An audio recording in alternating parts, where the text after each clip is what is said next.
فیلیال رقم 8 کتابخانه مرکزی جامعه دهاتی به نام میرعلی محمد علیف در ناحیه واسه در این بینای زیبا و زمانوی از سال 2016 فعالیت نموده در بلند برداشتن سطح معرفت و معنویات ساکنان دهات علل خصوص نورسان و جوانان سهم نظررس گذاشته ایستاده است.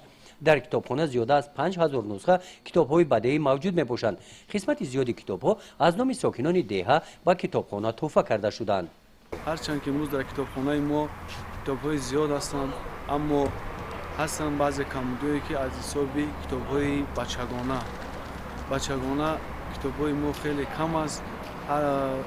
نورسا آمده کتاب افسانه کتاب‌های بچگانه پرسش میکنند، اما ما نه آنقدر اونها را قانع کردن میتوانیم. ما در این باره یکچند مرتبه به شعبه فرهنگ و همچنین به وزارت فرهنگ مراجعت کردیم. امیدوار هستیم که این کتاب‌ها دسترس میشه و ما خدمت شایسته کردن میتونیم. مثل این نورسان همه روز ده ها نفر آدمان کسب و کار گوناگون به کتابخانه میآیند. خوانندگان خواهش دارند تاریخ فرهنگ گذشته و معاصر خلقمان را هرچی بیشتر آموزند، حکایه و افسانه‌های نو را دسترس نمایند. در کتابخانه ما بیشتر خوانندگانند. کتابخانه‌ها کلانسالان هستند و کمتر.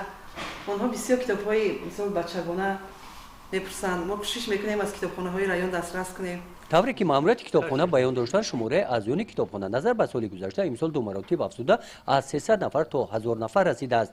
ماموریت کتابخانه برای خوانندگان شرایط‌های مساعد فراهم آوردند. مشکلات تنها در دسترس نمودن کتاب‌های نو میباشد. گزارش خواجه نظریف خدای نظر ظهورов از ناحیه واسه برای برنامه اطلاعاتی نوید.